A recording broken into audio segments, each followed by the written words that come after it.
Alrighty, guys, what is up? Welcome back to another episode of Avorion Into the Rift with Lone Debater 7. As you can probably tell, we have upgraded our ship since last time. This is one of my saved templates from playing around in the beta branch. It is a 5-slot iron titanium ship with about 100 cargo space. Not terrible, little bit of room to kind of get us going here. I just am swinging over to the resource depot real fast to refine some of this salvage that I have picked up, or scrap, whatever you want to call it. It's only a little bit, but might as well drop it off while we are here. I did go ahead and do the second tier of the adventurer mission, so you might be able to tell we've got ourselves our second ship, the Lady Adventuress.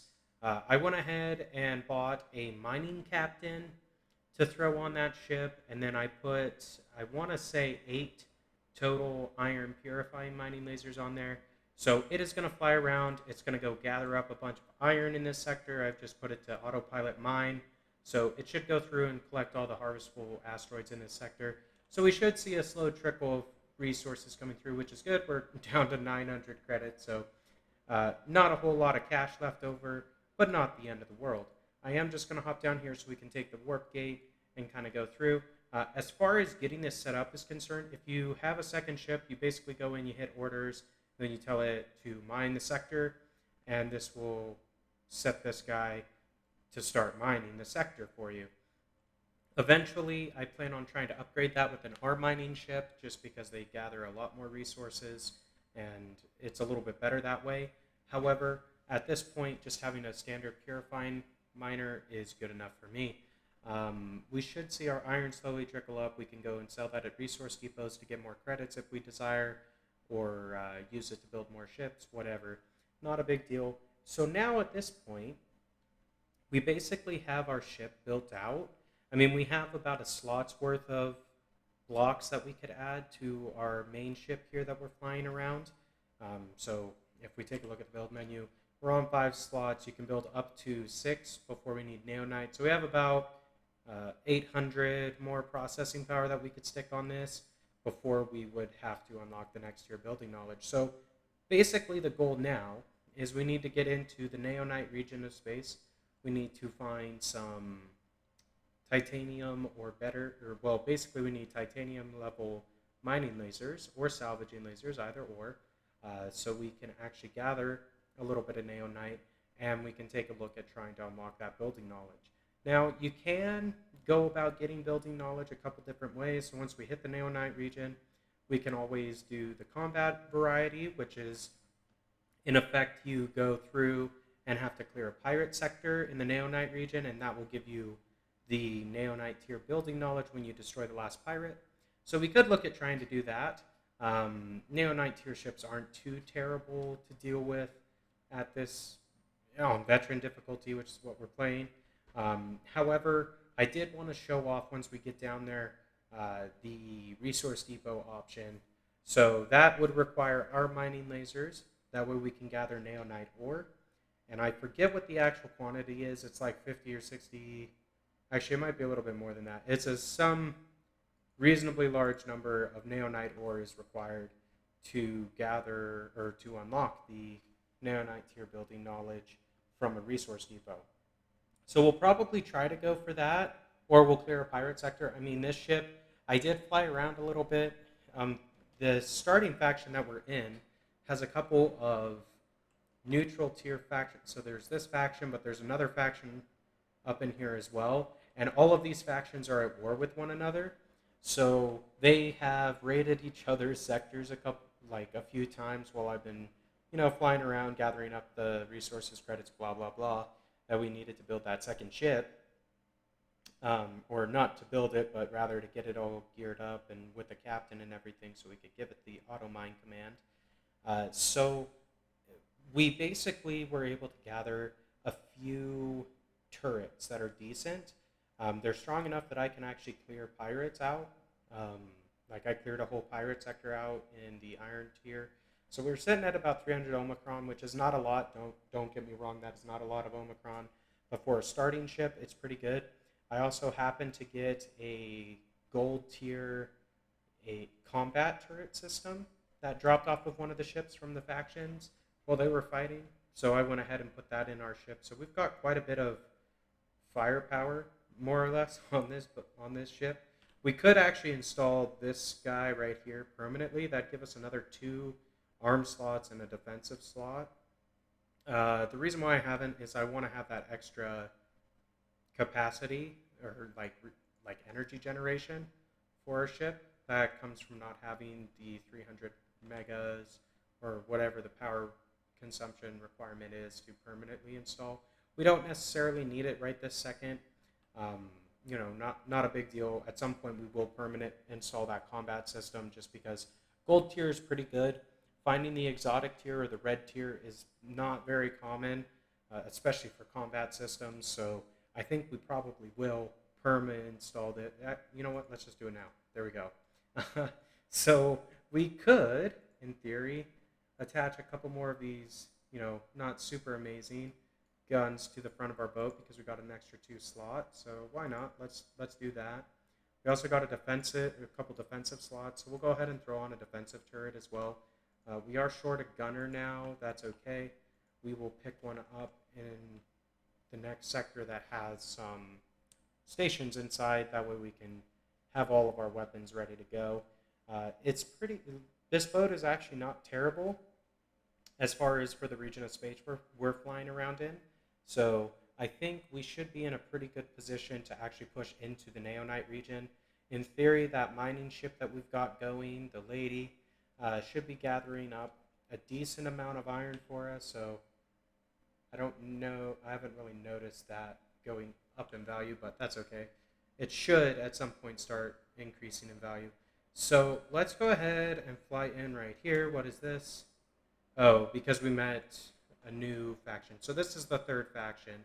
And all of them are at war with each other, which I find kind of comical, but also kind of interesting. So hopefully that Lady is actually gathering us some iron. So we're at 7268 and 1626. So we'll keep an eye out to see if that actually goes up, which it should. I mean, there's enough mining lasers on that secondary ship that it should be able to chew through asteroids relatively quickly, which is exactly what you want for one of your automated ships, more or less. So as you can see, this faction's attacking this station. That's fine. We might try to fly over here just to pick up a extra crew member so we can staff out our ship all the way. It's not a big deal that it's being attacked. They shouldn't actually aggro on us, hopefully. Because generally the faction ships are actually quite a bit stronger than the pirates, so we want to be mindful of that. We don't get in the crossfire, or else we might end up getting just obliterated for no reason. Let's see. So they don't actually have a gunner outright, but we can just hire a basic crewman and put them on the ship, just like that. Perfect. And I think what we're going to try to do is just keep pushing down. So we spawned up towards the top, so if we push in this direction like that, we should hit Neonite actually relatively quickly. Let's actually go to this hidden mass sector. I'm not too concerned about pirates because we do have quite a bit of weapons on this ship. And the reason for that, like the reason why we can have so many weapons and be okay, is we found that gold tier combat turret system right out the gate, which is super helpful. I did not expect that to happen because very rarely do you get a gold tier combat system until you've, gone in quite a ways and explored a few sectors and all that good stuff. And they cost quite a bit at a equipment dock. So the fact we didn't have to buy it, super helpful, because it gives us a good edge as far as being able to output some damage with this ship. Now, with that being said, we do need some more turret control systems. We only have one unarmed slot available on this particular ship because I ended up with 2 green tier arbitrary turrets slots, so I stuck those on the mining ship so I could just stack it. So looking at this, it does not appear that we are getting much in the way of resources from our mining ship. So I might want to take a look and see why that would be. I just wanted to check real fast and see if there's a claimable asteroid here. Generally, the yellow sectors, if they're an asteroid field like this, will have a claimable, but not always. There's probably a large resource asteroid tucked in somewhere, and that's okay. Good enough. It's kind of an intermediary jump. I wanted to get to this sector actually, so that's where we're going to proceed. Not a big deal. What I may do actually, like I'm not 100% sure why our resources are just kind of chilling there. So let's actually switch over to the lady and take a look and see what's going on. Because we should be gathering some sort of resources with the auto mine enabled like that. There isn't a cargo bay on this ship, so it should just be mining and dropping them straight into our, cumulative total resource. However, I'm not really seeing that happen. So let's actually jump in the ship and take a look. We might actually move it to a different sector that potentially has a few more asteroids in it while we're over here. And I can have our primary ship jump to where we want to jump to while this is going on. Actually that ship doesn't have a captain anymore, so never mind. I can't not do that. However, let's take a look. So what is this guy doing right here? You're supposed to be mining. Why are you not mining? Let's go ahead and change a couple things. So I just have all these guys chilling on the front. Let's actually redesign this just slightly. We'll leave that single gun on the front like that, but we're going to break this bit out and these little bits here. And we're going to throw an actual turret base block on this. So if I shrink that all the way down, we can go that, and that. And we'll put our mining lasers across this bar instead. So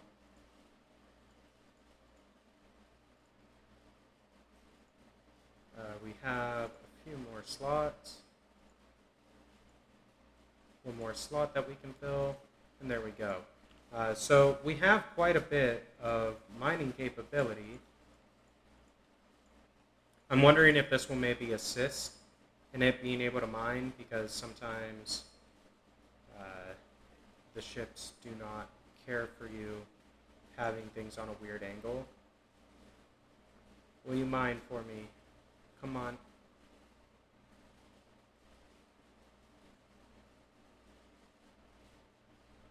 Like, mine this asteroid.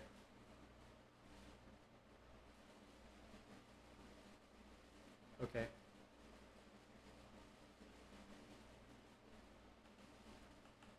Oh, maybe I have to turn these on.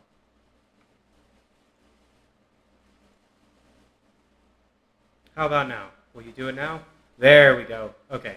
So now it's doing what we wanted. I guess if you turn off the turrets before automating the ship, it will not manually turn them back on for you, which is kind of strange, but I guess that's okay.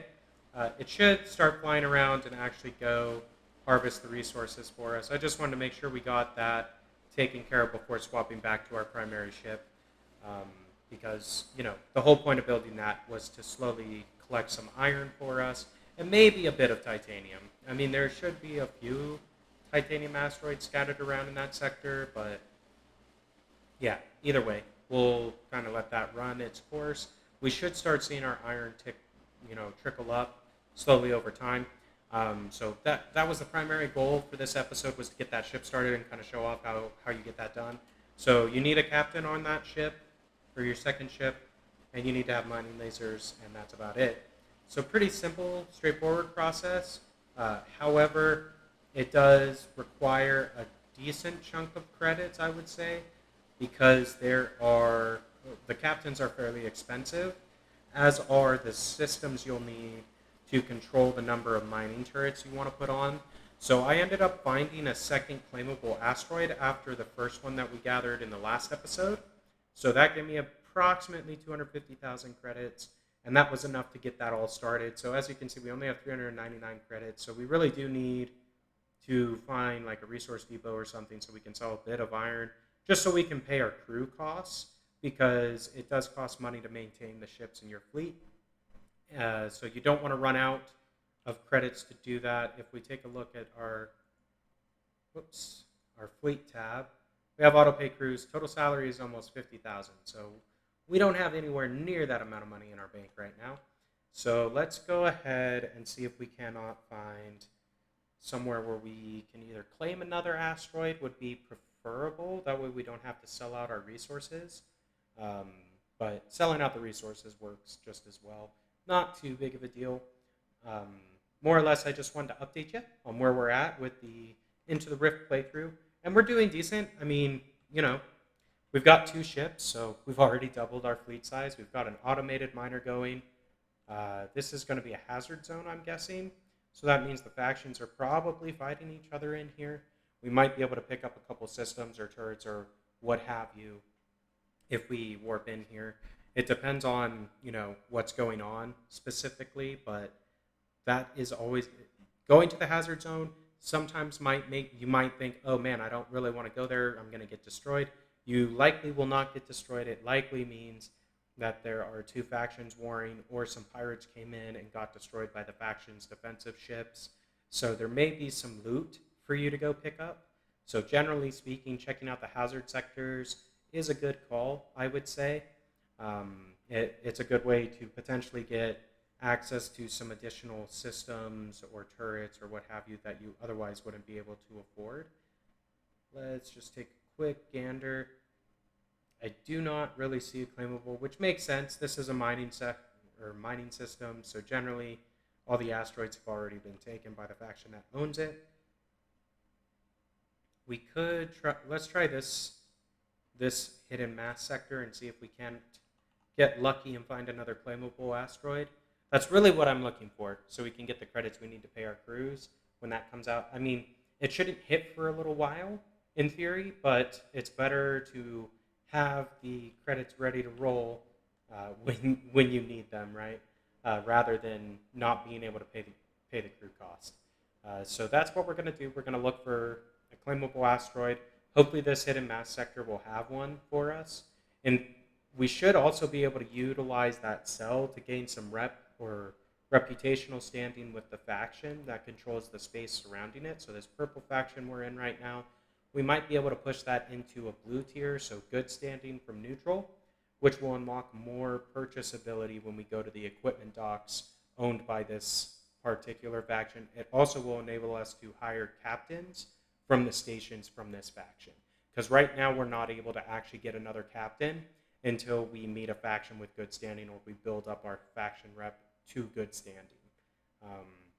So a couple things to keep in mind. Just, yeah, you can't actually hire captains unless you're at good standing or higher reputation-wise with the faction whose station you're trying to hire the crew at.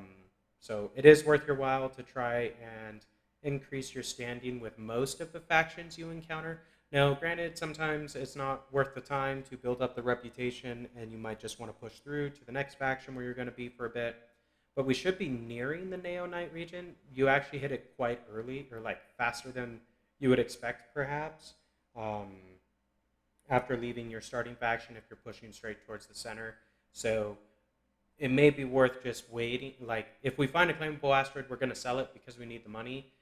However, we don't necessarily need to sit and try to build rep. It would be nice to have a second captain so we could put it on our primary ship. That way, if we switch out for whatever reason, we can still queue commands and do all that good stuff.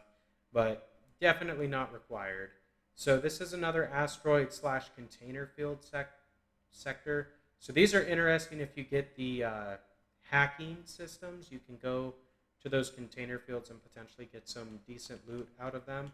I'm just going to hop in strategic view real quick and see if I can spot a claimable asteroid. Does not appear to be one in this particular sector, so that's fine.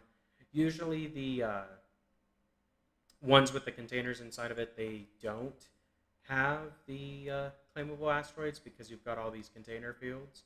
So it's nice that there weren't pirates here, for the most part, but it would have been better to actually find a claimable asteroid, I would say. With that being said, this is a pretty beefy mining system. So, like, when the lady finishes mining out the starting sector, we might end up moving it down here just so we can continue to produce more resources with that ship. Because in theory, the lasers put on that ship can mine out titanium. So there actually is quite a bit of titanium in this sector. So getting a ship in here to just kind of autopilot mine would not be the worst idea in the world. Let's go ahead and jump because we now have loaded the sector. A little trick on that, if it's taking a while to load the sector on your game, sometimes escaping out, so opening up the pause menu and then closing that back out will force load the sector or potentially load it faster. So that's a little trick I use sometimes if you're waiting for a while. Sometimes it's okay that it takes a bit of time because you need to charge up your battery anyway. Like in this instance, I'm not too worried about loading the next sector super quickly because our battery is mostly dead. But let's go ahead. Yeah, we'll try for this one and kind of just take a look. So more or less what we're doing at this point in the game, we've got our automated chip set up. So as you can see, we've already generated about 4,000 iron. So that's pretty good. Moving at a decent clip, more or less. But now that we've got resources kind of trickling in, what we want to do is find a way to generate some cash. So we're looking for a claimable asteroid, and we're moving into neonite space. So I think we'll probably, once we load in this next sector, we'll probably wrap it up there for the time being. Just because not a whole lot going on. I mean, more or less we're just flying around trying to find a couple of things here and there, which is pretty standard with every start to a game. You know, it takes a little bit of time to get built up as far as your fleet is concerned, as far as your credit generation is concerned. But what we'll likely do in the next episode, it will primarily be focused on unlocking neonite building knowledge because that is our next big milestone. And we're also going to try to set up a third ship, and that one we're going to put a merchant captain on so we can start doing some trading. That way we can generate more credits just kind of like passively in the background so we don't have to worry about finding an asteroid in order to pay our crews. So this is just gate sector. We'll warp one more time, I guess. Or actually, we'll take this warp gate is what we'll do. But yeah, so not too different from a standard playthrough, even though we are playing the Into the Rift DLC. I haven't found a Rift station yet, or a Rift launcher or whatever quite yet, which makes sense. I mean, this is still pretty early game. Likely, even if it was like a level 1 Rift depth or whatever for the mission, we would get obliterated because our ship is not super amazing. But I'm surprised we actually have the credits to afford that gate because we have so few. They do cost money to jump through these. It's dependent on your standing with the faction, and yeah, that's primarily what it's based off of, and the distance. So the better standing you have, the cheaper it will be to use the warp lanes. I am just going to go sell some of this iron so we have some money in the bank. That way, if we want to use a warp gate, we don't have to worry about it. But we will wrap it up here for today, guys. If you enjoyed the episode, be sure to like, comment, subscribe as always. And until next time, this has been LD7, and we will see ya.